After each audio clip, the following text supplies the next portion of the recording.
말씀은 출애굽기 8장 1절로 32절 말씀을 통해서 까닭 없이라는 제목을 가지고 살펴보도록 하겠습니다. 이제 저희가 여호와 하나님께서 애굽, 바로 그리고 그 백성들을 심판하시고 그 다음에 이스라엘 백성들을 구원해 내시는 내용을 지금 살펴보고 있습니다. 보통 저희가 10가지 재앙으로서 심판하고 구원하시는 하나님 이렇게 알고 있습니다.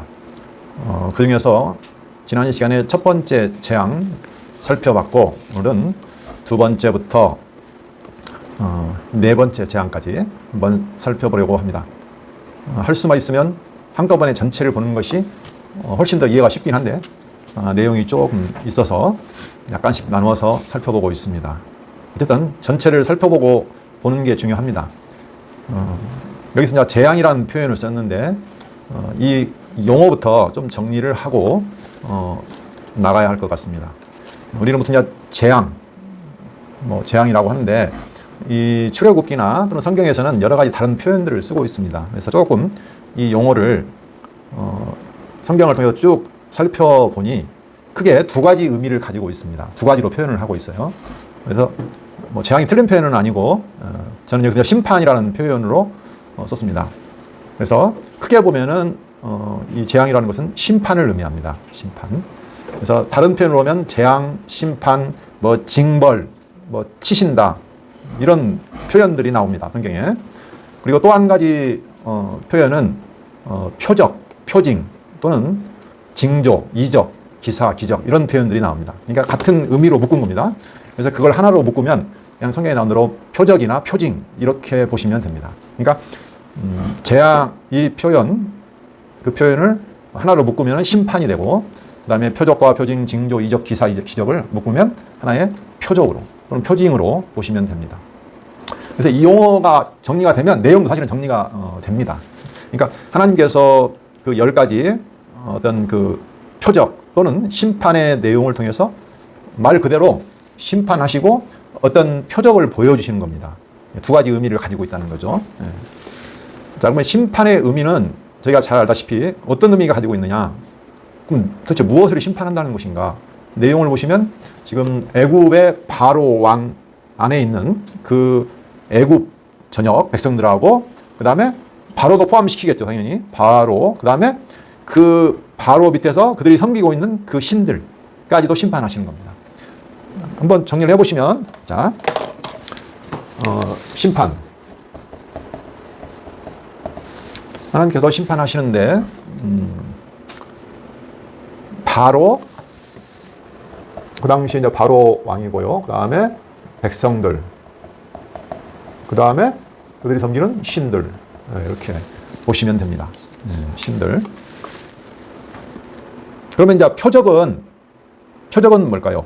표적은 하나님께서 이제 표징이라든가 징조, 이적, 기사 이렇게 많이 표현을 했는데 이것은 표적으로 쓰겠습니다. 표적.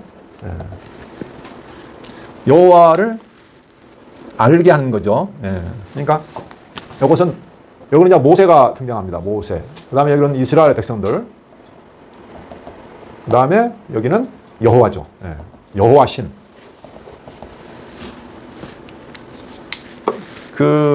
뭔가를 그러니까 알려주는 겁니다. 표적은. 표징. 그렇죠? 어떤 것을 가리키는 거라고 보시면 되겠습니다. 바로 여호와 하나님의 능력. 그리고 여호와 하나님이 어떤 분이신가를 알게 해주는 하나의 놀라운 기사, 이적 이렇게 보시면 되겠습니다. 지금 우리가 이제 10가지 재앙으로 심판한다 했지만 사실은 신들의 전쟁이라고 해도 됩니다. 이건 신들의 전쟁입니다. 자, 신들의 전쟁. 그 당시 나라는 전부 다 나름대로 섬기는 신들을 가지고 있었는데 그래서 두 나라가 싸우게 되면 우리 신이 더 세냐 너희 신이 더 세냐 이런 식으로 생각했던 시대이기 때문에 지금 신과 신이 부딪히는 거죠. 애굽이 섬기는 애굽의 바로 왕을 세워준 그 신들. 그 신들은 지금 여호와를 모르잖아요. 그렇죠? 바로 왕이 말할 때 나는 여호와를 알지 못하니 너희들을 보내주지 않겠다. 이렇게 처음에 만났을 때 말했거든요. 그래서 하나님께서 그래? 너희가 섬기는 그 신들, 너희 백성들 보라는 거죠. 내가 어떤 신인가, 내 이름이 어떤 이름인가라는 거, 그리고 내가 내 백성으로 삼고 있는 이스라엘 백성이 어떤 존재인가를 내가 지금부터 보여주겠다. 그래서 신들의 전쟁이라고 표현하는 것입니다.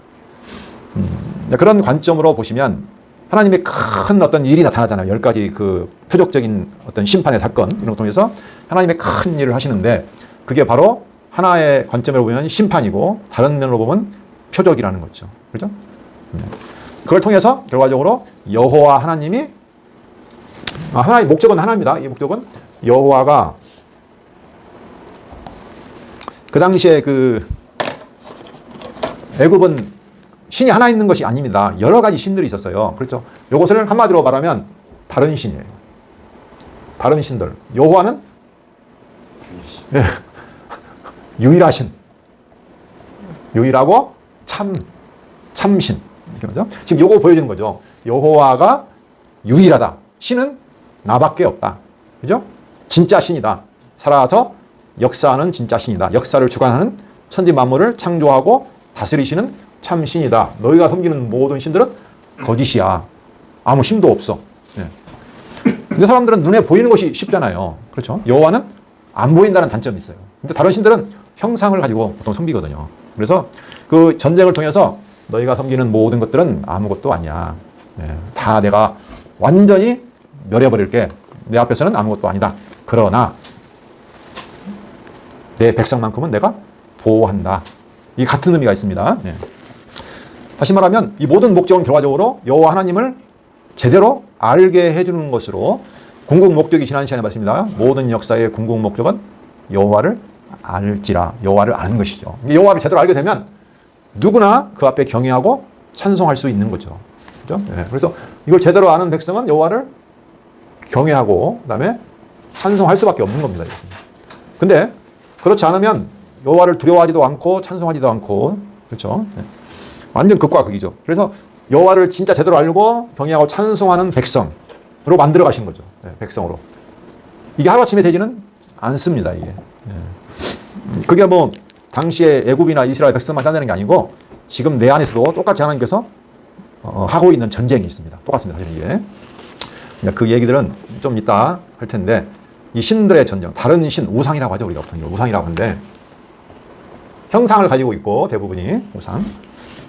이건 구약시대나 옛날에는 보이는 어떤 것들을 말하고 있었습니다. 그러나 지금 이게 우상이 지금은 어디로 들어오냐면 우리의 내면에 있어요. 이게. 다른 신들은 사실은 우상은 지금 내 안에 있는 겁니다. 하나님께서 지금 전쟁을 하고 있죠. 누구랑? 나하고. 네. 내 안에 있는 그 탐심, 그 우상들 하고 지금 전쟁을 하고 계시죠. 네. 전쟁은 지금 끊임없이 진행되고 있죠. 네. 그 관점으로 지금 저희가 이 부분을 좀 살펴보려고 합니다. 자, 그러면 지난 시간에 제가 살펴봤던 이 신들의 전쟁에서 첫 번째 심판은 나일강을 피로 변화시켜서 그 안에 물고기들이 다 죽고 썩어서 악취가 나서 애굽 사람들이 그 생명의 젖줄로 여기는 신처럼 정말 이 나일강이 아니면 모든 생명이나 풍요나 번영이 없습니다. 근데 그 나일강을 완전히 어떻게 해요? 피로 바꿔서 아무 쓸모없는 죽음의 강으로 만들어버리시죠. 그렇죠? 네. 그리고 당시 말했듯이 그 나일강에 관련된 신들이 있는데 하피라든가 오시리스, 그들의 뭐 생명을 상징하고 풍요 이런 것들을 상징하는 그 신들을 역시 심판하신 겁니다. 저희가 이제 신들의 전쟁으로 본다고 하면 그 출애굽기 12장 12절 한번 보시면 이런 표현이 나와 있습니다.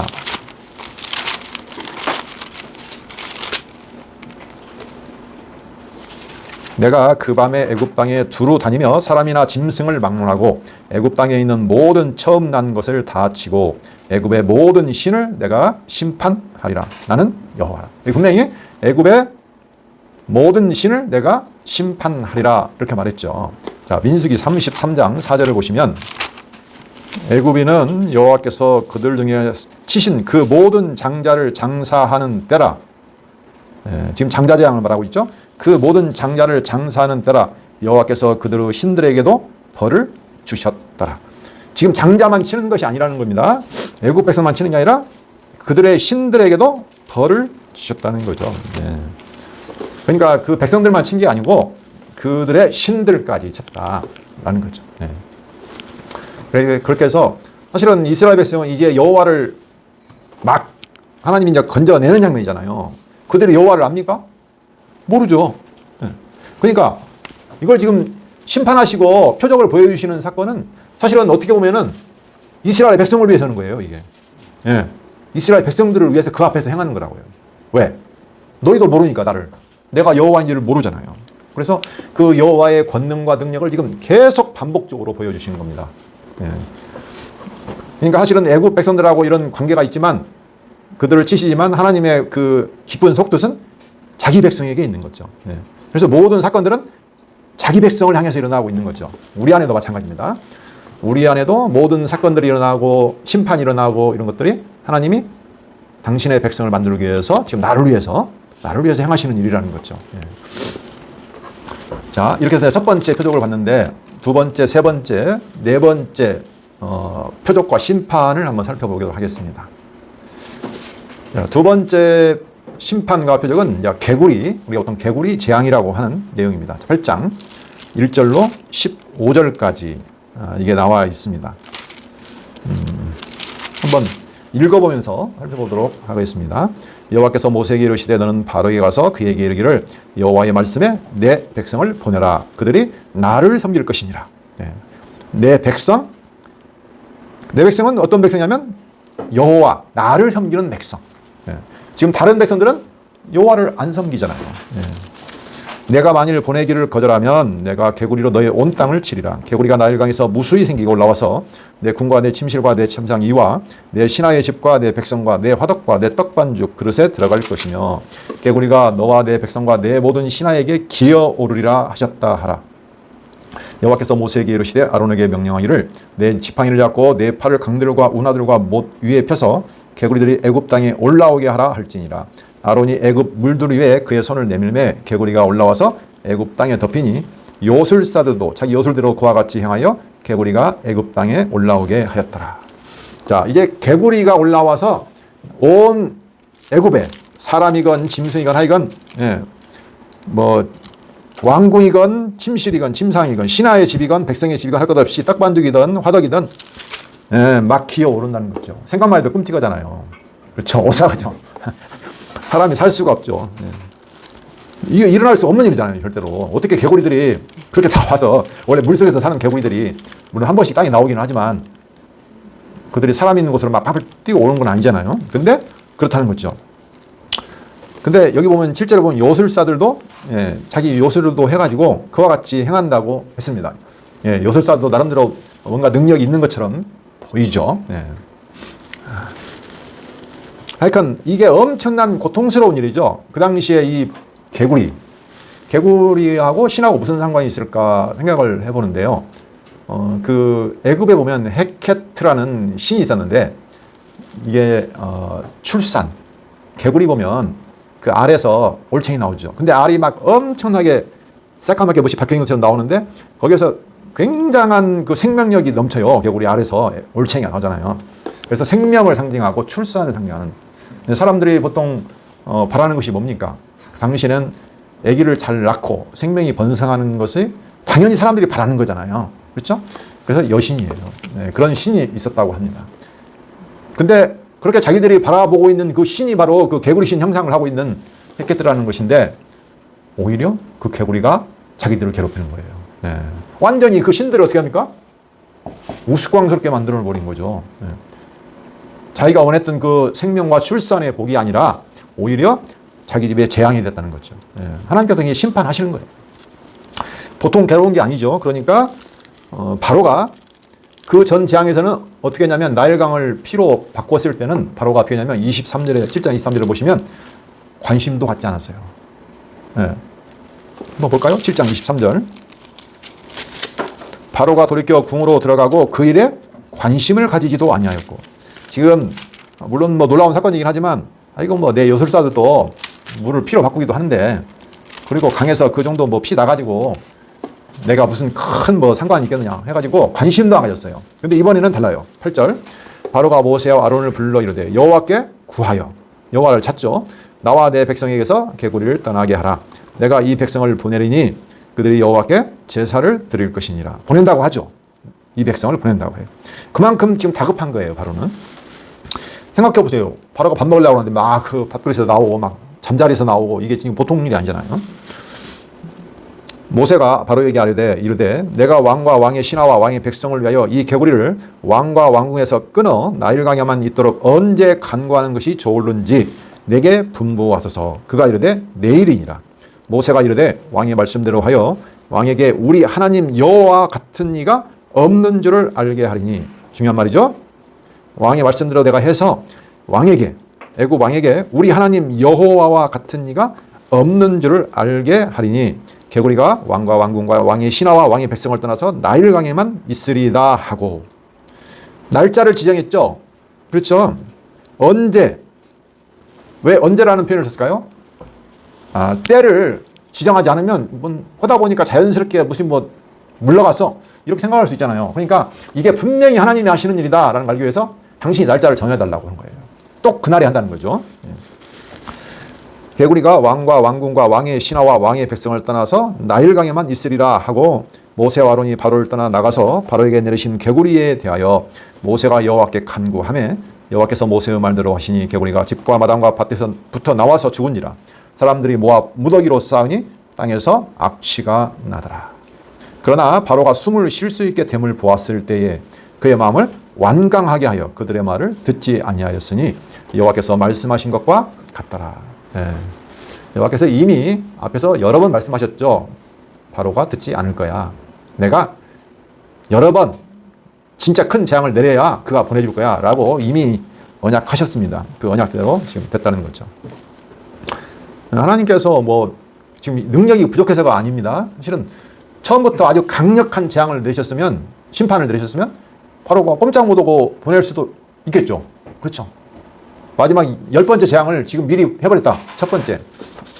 그러면 바로도 손 들었을 거예요. 근데 하나님이 여러 번 보이시잖아요. 그렇죠. 그 얼마나 그 애굽의 권세가 강한지. 그렇죠. 죄와 우리 안에 있는 그 죄와 사망의 권세가 얼마나 강력하고 끈질긴지 너희들의 힘으로는 절대 빠져나올 수 없어. 우리가 우리 안에 있는 그 죄, 그렇죠? 우리도 죄에서 잉태하고 죄 안에서 태어나서 죄 안에서 살고 있잖아요. 그렇죠? 근데 우리가 죄를 막 이기려고 열심히 한번 살아봐야지 하는데 안 됩니다. 절대 우리 스스로가 벗어날 수 없다. 그렇죠? 우리가 육체의 소욕을 이깁니까? 못 이깁니다. 못 이기기 때문에 결국은 하나님의 능력으로만 할 수 있다라는 걸 보여주시는 과정. 교육은 역시 반복적이어야 됩니다. 한 번 가지고 깨달을 수가 없는 거죠. 자, 세 번째 심판과 표적의 내용을 살펴보도록 하겠습니다. 이번에는 이재양이 등장합니다. 자, 8장 16절로 19절. 여호와께서 모세에게 이르시되 아론에게 명령하기를 내 지팡이를 들어 땅의 티끌을 치라 하라. 그것이 애굽 온 땅에서 이가 되리라. 그들이 그대로 행할세 아론이 지팡이를 잡고 손을 들어 땅에 티끌을 치매 애굽 온 땅의 티끌이 다 이가 되어 사람과 가축에게 오르니 요술자도 자기 요술로 그같이 행하여 이를 생기게 하려 하였으나 못하였고 이가 사람과 가축에게 생긴지라. 요술사가 바로에게 말하되 이는 하나님의 권능이니이다 하였으나 바로의 마음이 완악하게 되어 그들의 말을 듣지 아니하였으니 여호와의 말씀과 같더라 했습니다. 이제 거의 지금 같은 패턴으로 같은 내용 조금씩 달라지지만 패턴은 거의 동일하게 흘러갑니다. 이번에는 그 땅에 있는 티끌이 이가 변해가지고 사람과 가축을 괴롭히는 표적과 심판을 합니다. 근데 앞에 것하고 다른 것은 요술사들이 지금까지 따라 했는데 못 따라해요. 이제 그 뒤로는 못 따라합니다. 이제 나일강도 좀 바꾸기도 했고 피로. 그 다음에 개구리도 했는데 지금부터는 못해요. 세 번째부터는 못 따라해요. 그 말은 무슨 말입니까? 너희들의 능력은 거기까지야. 안 돼. 하나님의 능력 앞에서는 상대할 수 없다. 우리가 하나님의 능력을 사실은 잘 몰라요. 보통 하나님을 전능하시다 이렇게 하는데 하나님의 능력을 제대로 알게 되면 어떻게 됩니까? 내가 능력 있다는 말을 못 하잖아요. 그렇죠? 근데 사람들 살다 보면요, 전부 다 자기 뭔가 있다는 거예요. 할 수 있어. 나 능력 있어. 다 그렇게 말해요, 대부분. 예. 하나님 모르는 거야, 아직. 예. 그런 거죠. 처음에는 아마 있다고 생각했을 거예요. 두 번째까지는. 그러나 아니라는 것을 보여주십니다. 그 땅. 지금 뭐가 바뀌었냐면 그 티끌, 땅이, 쉽게 말하면 땅은 티끌이니까 사람을 하나님께서 땅에 티끌로 만드셨잖아요. 그렇죠? 똑같은 거예요. 그 티끌, 땅이 그 과정으로 이가 돼서 사람이 그 땅에서 먹고 나온 식물을 먹고 땅을 경작하고 살아가잖아요. 근데 그 땅에 있는 티끌이 뭐가 되어버렸어요? 이가 돼서 사람은 가축을 먹어야 되는데 사람은 가축이 괴로워졌어요. 예. 그 애굽에 보면은 게브라는 신이 있는데 이 게브는 땅의 신이에요. 땅의 신. 예. 그렇죠? 예. 땅이 중요하잖아요. 중요하지 않나요? 농사 있는 사람에게는 절대적이잖아요. 특히 그 당시에는 전부 다 농사 짓고 살았으니까 대부분 사람들이. 가축이건 사람이건 땅에서 나오는 모든 것으로 살았기 때문에 그런 또 신까지 있었나 봐요. 어쨌든 간에. 근데 그 신도 역시 심판하시는 거예요. 예. 그래서 요술사들이 자기들도 못하니까 할 수 없잖아요, 이제. 이것은 하나님의 권능입니다. 하나님의 능력입니다. 근데도 바로는 보내지 않아요. 근데 조금씩 사람들이 뭔가를 인정을 해가잖아요. 그렇죠? 지금까지 여호와를 몰랐어요. 애굽 사람들은. 그렇죠? 몰랐는데 바로도 여호와를 찾기는 했잖아요. 거짓말을 또 안 듣긴 했지만. 요술사들은 거의 이방 신들을 섬기는 사제들이거든요, 사실은 이게. 근데 그들도 하나님의 권능을 인정한 거예요, 이제. 네. 조금씩 하나님에 대해서 알게 돼가고 있죠. 네. 그래도 하나님께서 또 완악하게 해요. 왜? 너희들 더 봐야 돼. 네. 더. 자, 그 다음에 이제 네 번째 심판을 보시면 이제는 파리 때 재앙이 나옵니다. 8장 20절로 32절까지 보시면 여호와께서 모세에게 이르시되 아침에 일찍 일어나 바로 앞에 서라. 그가 물 있는 곳으로 나오리니 그에게 이르기를 여호와께서 이와 같이 말씀하시기를 내 백성을 보내라. 그러면 그들이 나를 섬길 것이니라. 내가 만일 내 백성을 보내지 아니하면 내가 너와 내 신하와 내 백성과 내 집들의 파리떼를 보내리니 애굽 사람의 집집에 파리떼가 가득할 것이며 그들이 사는 땅에도 그러하리라. 자, 이제는 파리떼를 보내서 너와 내 신하와 백성들과 그 집들에 파리떼를 보내가지고 그냥 가득 차게 할 것이다 라고 말씀하십니다. 그런데 한 가지 다른 게 있어요. 거기 보시면 22절 그날에 나는 내 백성이 거주하는 고센 땅을 구별하여 그곳에는 파리가 없게 하리니 이로 말미암아 이 땅에서 내가 여호와인 줄을 내가 알게 될 것이라. 내가 내 백성과 내 백성 사이를 네 백성 사이를 구별하리니 내일 이 표징이 있으리라 하셨다라 하시고 여기는 표징이라는 말이 등장했습니다. 자, 구별해서 내가 표징으로 보여주겠다. 내가 너의 백성과 내 백성 사이를 구별하는 여호와인 줄을 네가 알게 될 것이다. 이렇게 말씀하십니다. 24절 여호와께서 그와 같이 하시니 무수한 파리가 바로의 궁과 그의 신하의 집과 애굽 온 땅에 이르니 파리로 말미암아 그 땅이 황폐하였더라. 자, 무수한 파리떼를 하나님께서 보내가지고 애굽 모든 사람들, 모든 집 그 사이를 온통 파리가 점령해서 그 온 땅이 황폐하게 하시겠다. 그리고 황폐하게 하셨죠. 예. 그 역시 마찬가지로 그 파리 형상, 그 곤충의 형상을 섬기는 그런 신이 있었어요. 뭐 케플이라고 하는 창조의 신. 사실 파리떼 사람들 별로 좋아하지 않죠. 굉장히 더러운, 그렇죠? 더러운 곳에 갔다가 나오는 파리잖아요. 겉으로 볼 때는 그게 더럽지 않은 것 같은데 굉장히 좀 더러운 곤충의 상징으로 보시면 됩니다. 그래서 이거 어떻게 파리떼를 섬기느냐, 곤충을 생각할 수 있잖아요. 우리는 안 섬기죠, 파리떼 같은 거. 근데 꼭 섬긴다기보다는 그것들로부터 우리를 지켜달라는 거죠. 네, 그렇죠?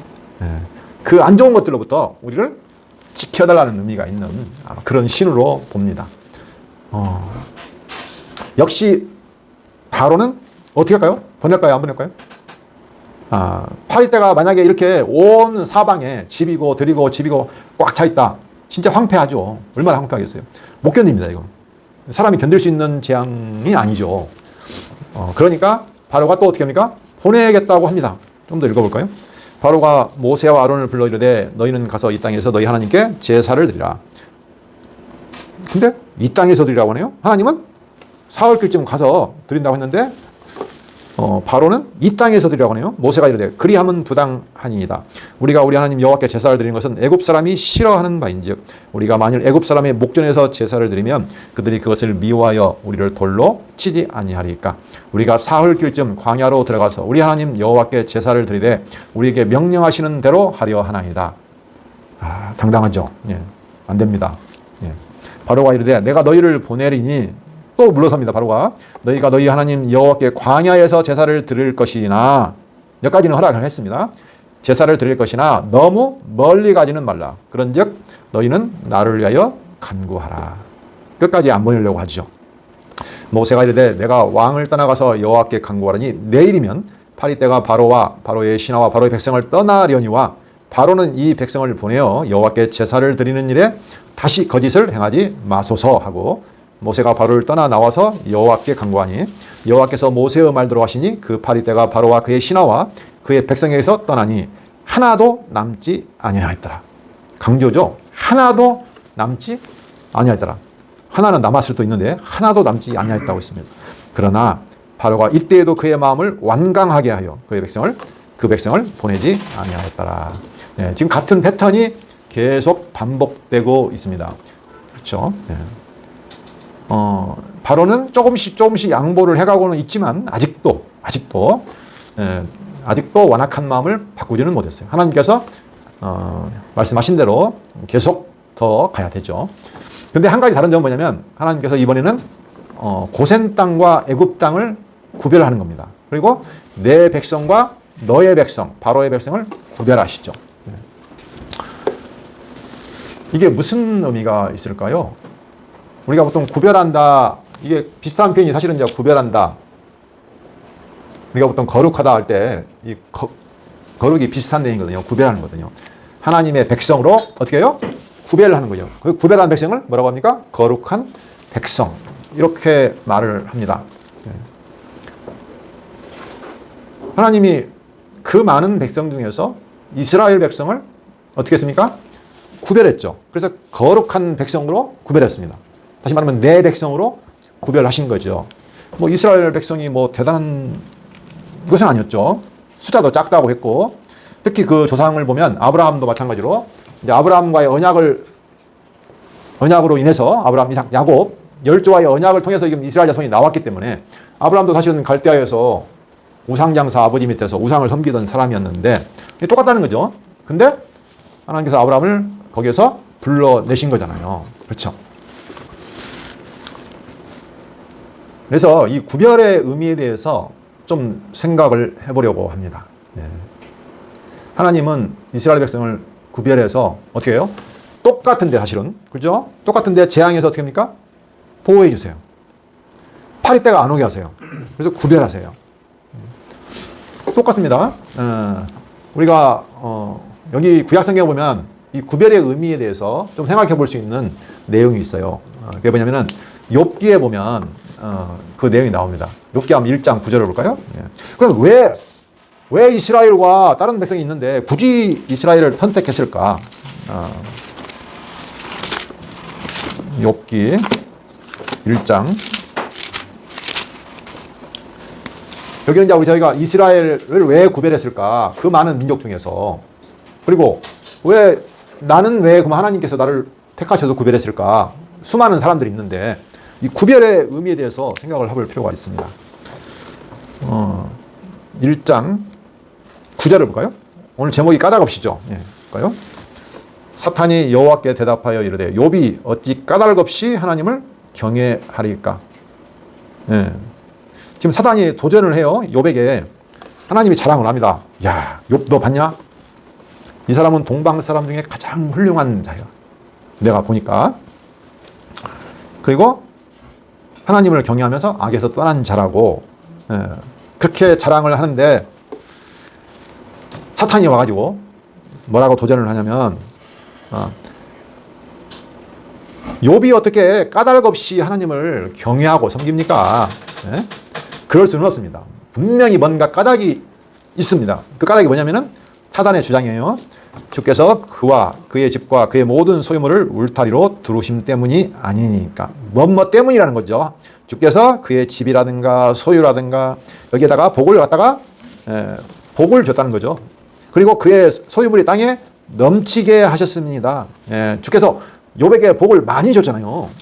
소유도 주고 집도 주고 자식도 주고 땅에 넘치게 하셨습니다. 이렇게 말하고, 만약에 주께서 손을 펴가지고, 지금 애굽에도 손을 폈다는 말이 나오죠. 심판할 때 표현입니다.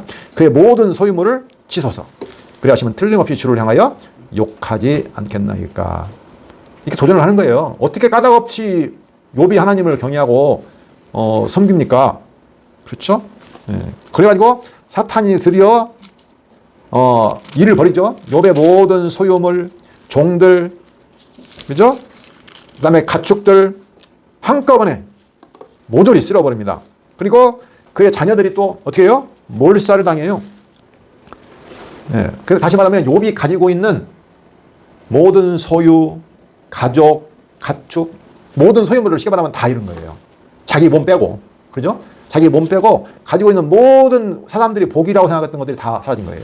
근데 욥의 행동을 보니까 21절, 욥이 슬프죠. 20절, 욥이 일어나 겉옷을 찢고 머리털을 밀고 땅에 엎드려 예배하며 이르되 내가 모태에서 알몸으로 나왔사온즉 또한 알몸이 그리로 돌아가올지라. 주신 이도 여호와시요 거두신 이도 여호와시오니 여호와의 이름이 찬송을 받으실지니이다 하고.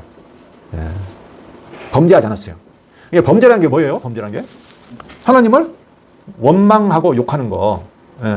근데 자기가 가진 모든 것을 다 가져갔는데도 욥이 하나님의 이름이 찬송을 받으실지니라 하고 범죄하지 않았어요. 다시 말해서 하나님을 향하여 원망하지 아니했어요. 근데 세상 사람들은 아니라는 거예요. 전부 다 자기들이 만든 우상이 있어요. 여기서 이제 다른 신 말하잖아요. 다른 신이 있는 건 아니에요. 사실은 없죠. 그렇죠? 없어요. 없는데 만들어요. 왜? 사단이 말한 것처럼 내가 원하는 것, 그렇죠? 내가 원하는 것 달라고. 그래서 우상을 탐심이라고 하는 거예요. 탐심. 내가 원하는 것을 해주라고. 그래서 전부 다 우상을 섬기는 거예요. 그렇죠? 근데 여호와 신은 그거 아니라는 거예요. 여호와 신은 그거 아니에요. 욥이 고백하는 것처럼 나는 원래 아무것도 없어요. 적신이에요. 알몸이에요. 가지고 온 것이 하나도 없어요. 하나님이 다 주셨고요. 하나님이 다 가져가세요. 그거 하나님의 주권이에요. 그렇죠? 그러니까 여호와 이름의 찬송을 받으시옵소서 하는 거예요. 사람들은 이걸 인정을 못해요. 그럴 수 없다는 거예요. 어찌 그런 하나님이 있어?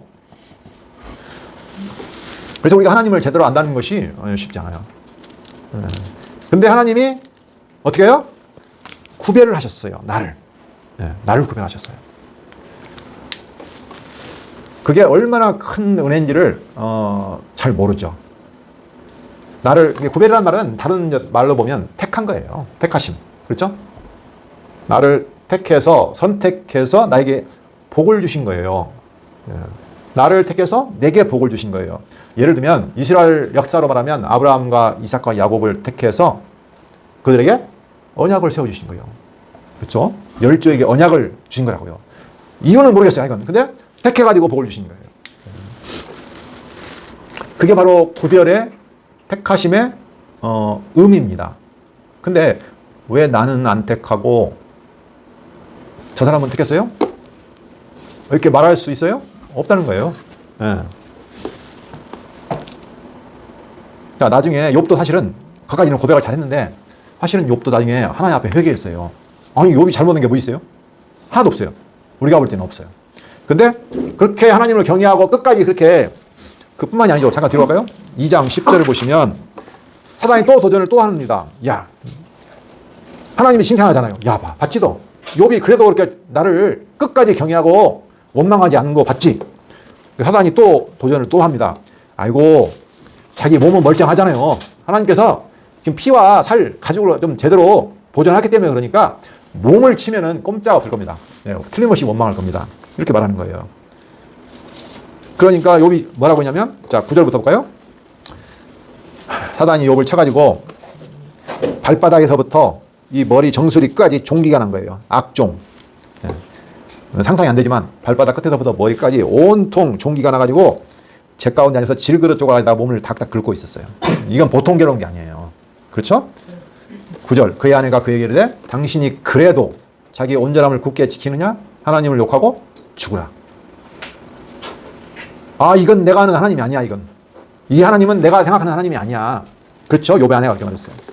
그러나 욥은 그가 이르되 그대의 말이 한 어리석은 여자의 말 같도다. 우리가 하나님께 복을 받았은지 화도 받지 아니하겠느냐 하고 이 모든 일에 욥이 입술로 범죄하지 아니하니. 복만 받는 하나님이 아니라는 거예요. 하나님은 복도 주실 수 있고 화도 줄 수 있고 마음대로 하시는 분이야. 그걸 인정하느냐 안 하느냐. 욥 정말 대단해요. 그렇죠? 누가 이 상황이 되면 욥처럼 원망하지 않고 끝까지 하나님의 이름이 찬송을 받으실지니라 이렇게 할 수 있겠어요. 그렇게 했던데 제 친구와 변론을 하고 나서 하나님과 다시 대면했을 때에 그래도 너무 괴로우니까 욥이 하나님께 뭐라고 막 중얼중얼 했단 말이에요. 네? 뭔가 그러니까 최종적으로 한번 볼까요? 자, 40장 2절 하나님께서 40장 1절 볼까요? 여호와께서 또 욥에게 일러 말씀하시되 트집 잡는 자가 전능자와 다투겠느냐? 하나님을 탓하는 자는 대답할지니라. 지금 욥이 어쩌다는 거예요? 하나님하고 다투겠다는 거예요. 한번 나는 죄 없어요. 네, 이렇게 하나님을 탓하는 자는 대답할지니라. 욥이 여호와께 대답하여 이르되 보소서 나는 비천하오니 무엇이라 주께 대답하리까? 손으로 내 입을 가릴 뿐이로소이다. 욥도요 그렇게 고백을 했지만 사실은 하나님과 다투고 하나님을 탓했다는 거예요. 너무 괴로우니까. 그러니까 아직도 뭐요? 진짜 하나님에 대해서 잘 몰랐다는 거예요. 귀로는 들었어요. 듣고 보니까 어떻게 해요? 아, 저는 정말 아무것도 아니네요. 비천합니다. 입을 닫아야겠네요. 이렇게 말하잖아요. 그리고 42장 2절 6절 결국 욥이 고백을 하기를 주께서는 못하실 일이 없사오며 무슨 계획이든지 못 이룰 것이 없는 줄 아오니 무지한 말로 이치를 가리는 자가 누구니까 나는 깨닫지도 못한 일을 말하였고 스스로 알 수도 없고 헤아리기도 어려운 일을 말하였도다. 내가 말하겠사오니 주는 들으시고 내가 주께 묻겠사오니 주여 내게 알게 하옵소서. 내가 주께 대하여 귀로 듣기만 하였사오나 이제는 눈으로 주를 배웁나이다. 욥이 하나님을 몰랐는 거 모르는 거 아니에요. 알았어요. 근데 귀로 듣기만 하였사오나 이제는 눈으로 주를 배웠나이다. 그러므로 내가 스스로 거두어 드리고 자기가 했던 모든 말 하나님과 다투었던 말 거두어 드리고 티끌과 재 가운데서 회개하나이다. 결론은 회개예요. 하나님을 아직도 제대로 몰랐어요. 그렇게 고백을 했는데도 하나님이 정말 어떤 분인가.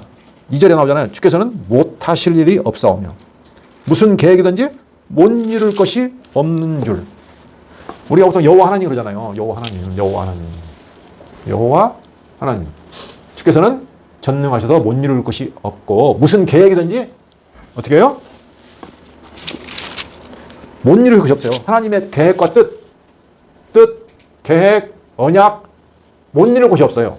못 이룰 능력이 없어요. 이분이라는 거예요. 네. 그래서 그분이 원하시는 대로 그분이 기쁘신 뜻대로 택해서 선택해서 언약을 세워주신 거예요. 복을 주신 거라는 거죠. 그래서 구별이에요. 그게. 네. 구별. 이스라엘 백성은 그렇게 하나님께 구별된 거예요. 그 전능하신 자기 뜻대로 모든 걸 이루시는 하나님께서 특별히 선택해서 구별해서 언약을 세워주신 존재. 근데 그들에게는 아무런 이유가 없어요. 네. 그래서 까닭 없이 하나님이 이스라엘이 뭔가 뭐 내놓을 곳이 없어요. 까닭이 없어요. 네. 근데 그걸 몰라요. 사람들은. 내가 뭔가 있어서 그런 줄 알아요. 네. 이게 끊임없는 전쟁이에요. 전쟁.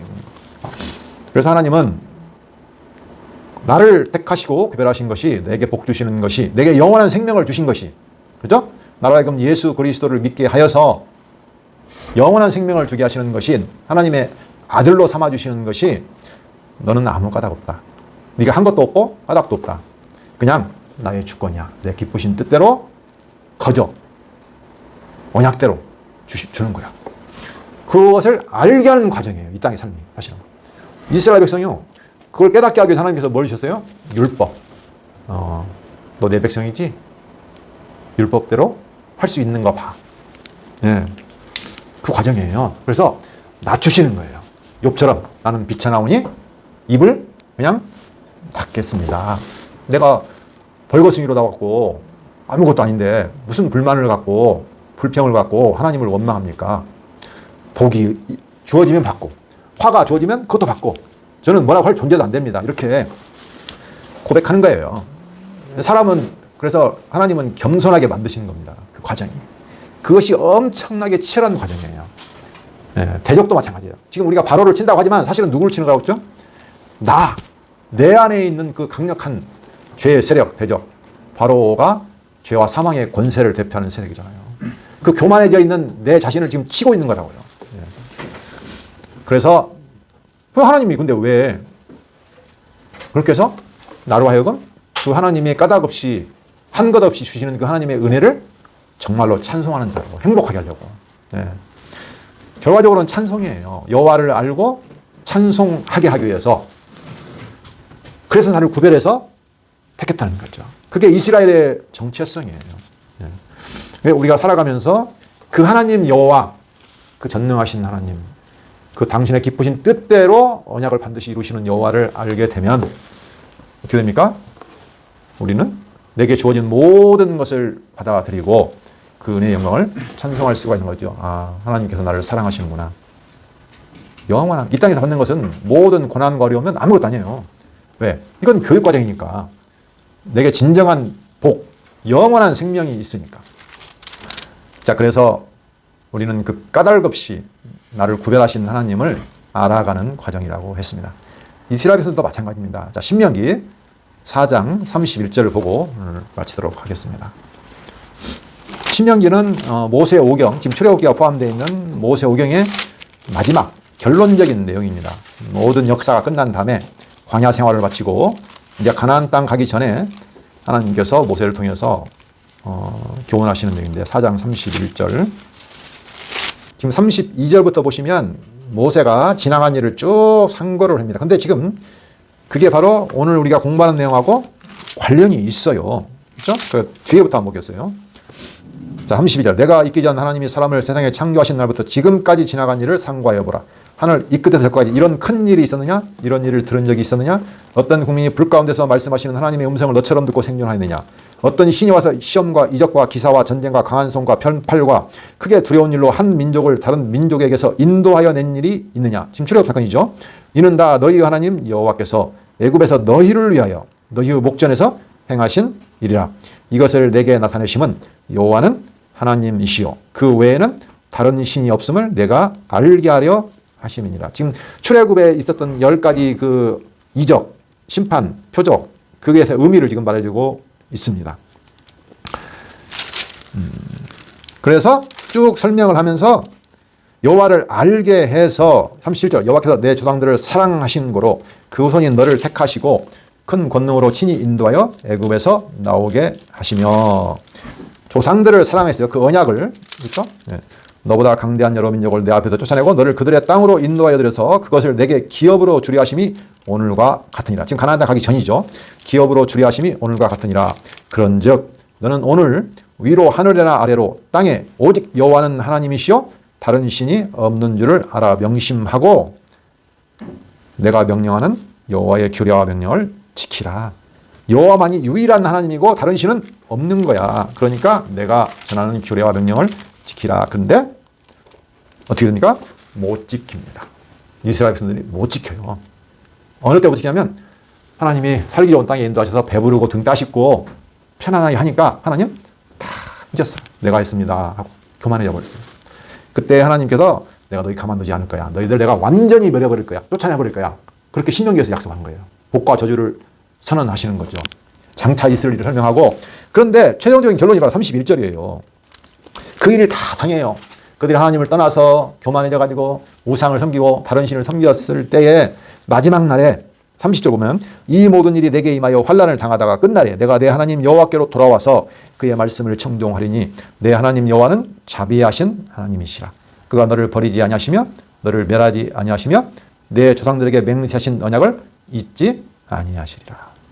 그러나 그럼에도 불구하고 하나님은 너희를 결단코 버리지 아니하시고 멸하지 아니하시고 한 번 언약하신 조상들에게 하신 그 언약을 잊지 않는 여호와야, 자비하신 여호와야 라고 그거 하나를 깨닫게 하기 위해서 이 역사가 계속적으로 흘러간다는 거죠. 예, 최종적인 목표입니다. 그래서 그 여호와라는 그 이름, 그 은혜의 영광을 찬송하는 백성으로서 살게 하신다는 거죠. 그래서 우리를 구별하신 것이죠. 네. 기도하겠습니다. 살아계신 여호와 하나님 아버지 감사합니다. 우리는 여호와의 이름을 부르지만 아직 그 이름의 의미를 정확히 알지 못하고 이 땅을 살아가면서 그 이름을 배우게 됩니다. 그 이름을 배우는 그 수많은 날 하나님께서 함께 하시고 인도하시고 보호하셔서 내 백성을 만들겠다는 언약대로 반드시 이루실 것을 확신합니다. 그 놀라운 복을 기억하고 찬송하며 살아가는 당신의 백성 되게 하여 주시옵소서. 예수 그리스도 이름으로 기도합니다. 아멘.